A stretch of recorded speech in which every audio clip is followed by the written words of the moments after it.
Hello, my name is Taisiya Tselolikhin, and I'm the ELA teacher leader at Pickens Technical College. Thank you for this opportunity to share my presentation with you. I'm going to start with a little bit of background about the school. So our school is Pickens Technical College, and we serve about 1,400 students with a 50-50 split between secondary and post-secondary. The program we're going to be focusing on today is collision repair. And that program, just like all of our others, teachers teach an AM and a PM section of their class, 3 hours each, 5 days a week. And the class time is split between theory and practice. Theory takes about a little bit over an hour, where students get lecture, work on simulation programs, complete projects, and partner work. And during shop time, they're able to go out and apply what they learned in theory in an authentic setting.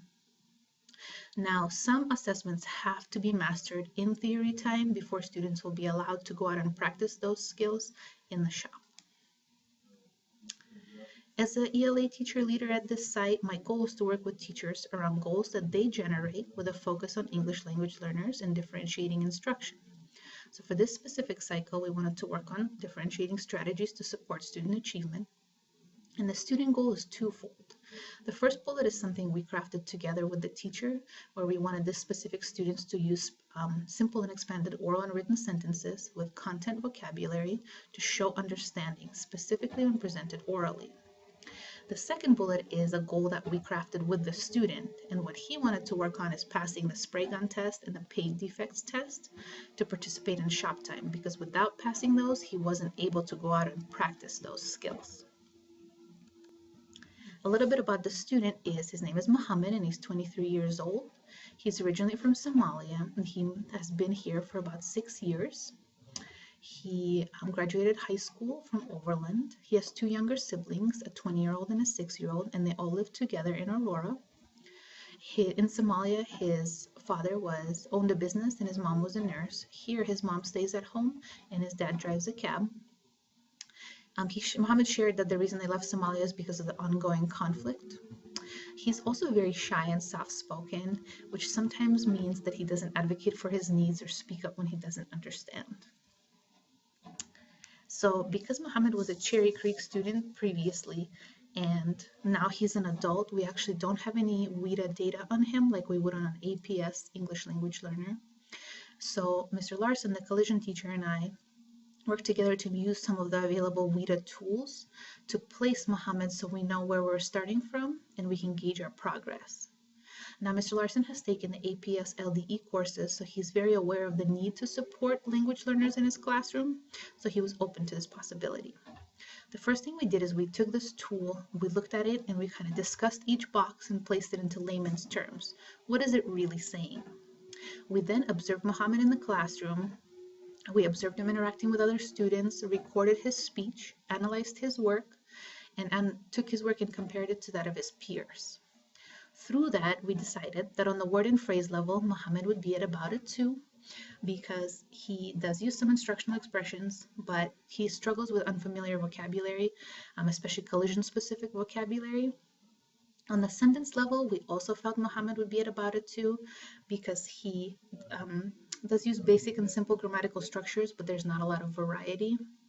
Now, on the discourse level, we placed him at a 3 because while he uses short sentences with content words, he's really able to expand his thinking and add complexity when talking about topics that he's been exposed to several times or things he's passionate about.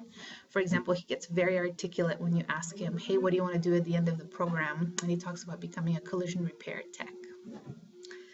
So overall, we thought his level would be above a 2, but below a 3, which is indicated by the blue circle.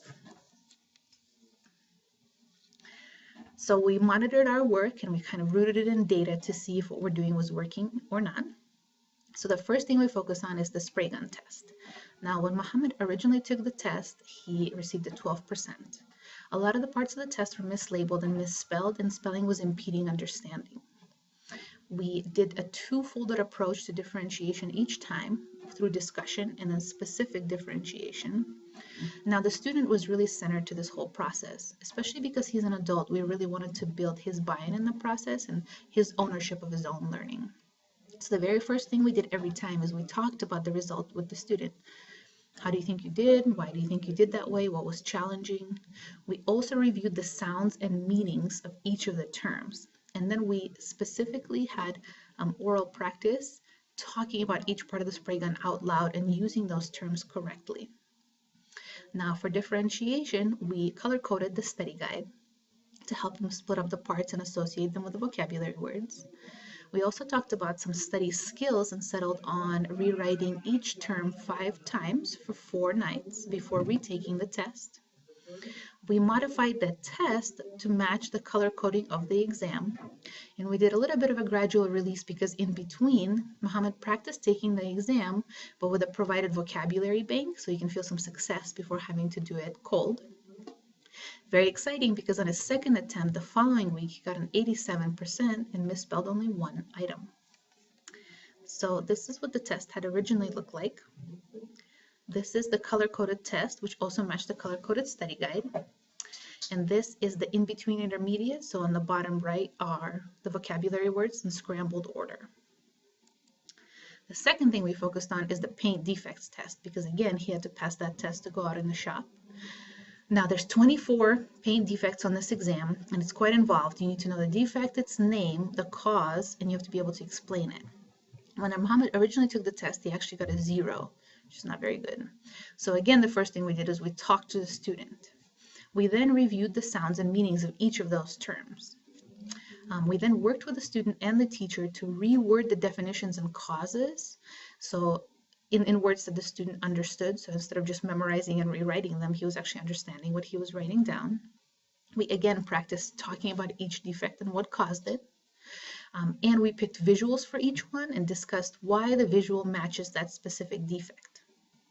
Now for differentiation, we created visual supports. We also modified the exam to have one cause instead of 4 or 5. And the way we arrived at that is we talked with the instructor to decide which cause was most central for the student to know. We then just increased the spacing on the test because it was very overwhelming. We divided it into 3 parts. So instead of taking 24 defects together, he took 3 tests of 8 defects throughout the course of 3 days. And we provided the causes for some of the defects that the student identified as being most challenging for him. So our results were that he received 75% on the first part, and 87% on the second part, and 100% on the third part of the paint defects test. When he spoke with the teacher and identified the defects and causes orally, he was able to identify 90% of all defects correctly. So this is what the test originally looked like, pretty overwhelming. This is what Muhammad's test looked like. So if you notice, there's a visual that supports each of the different types of defect, the definition, and some of the causes provided. And this is the test that we actually gave to everybody just to kind of have more visual space and not be as overwhelmed. So this is a monitoring tool I use to record my work with the student and the teacher. And the idea here is that it's important to kind of keep an ongoing record so we're aware of when we met, the outcome, the strategies, and our next steps. And also a reminder that this process, differentiation, student support, student success, is really an ongoing process that needs continued reflection and differentiation.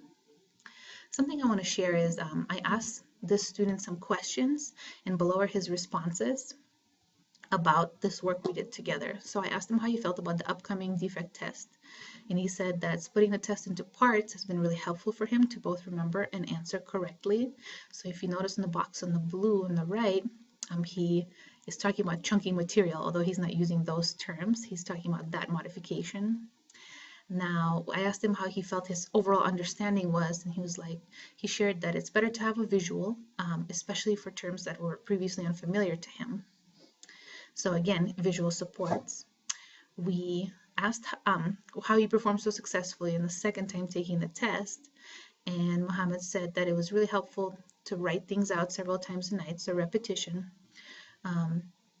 He also said, now I really understand the importance of studying consistently, so we're building good habits. And he specifically mentioned the opportunity to use those terms correctly when speaking with the teacher and the paraprofessional through that authentic oral language practice as contributing to his success. When I asked him overall, how do you feel you're doing in the class? he said that he's really proud because he feels like as the material gets harder, he's still able to be successful, and he's been getting compliments for his work in the shop from the teacher. So that specific positive recognition is really important to building confidence in the learner. So some next steps are, we have 2 celebrations. One, he actually performed the spray test in the shop. He actually got the second highest grade out of the class. And now the teacher has taken on some differentiation strategies and become more aware of how to use them, maybe with other students in a wider setting. On the bottom, you see the goal that has crossed out in blue in it. And the idea there is that consistent differentiation is important through reflection, because it's really important to see how is the student doing, is what I'm doing working, and how do I maintain it for it to be challenging and supportive at the same time. So our edited goal for Mohammed is to use expanded oral and written sentences with specific vocabulary, and also to participate in conversations not just with the teacher, the parent, or myself, but with other classmates as well. Thank you very much.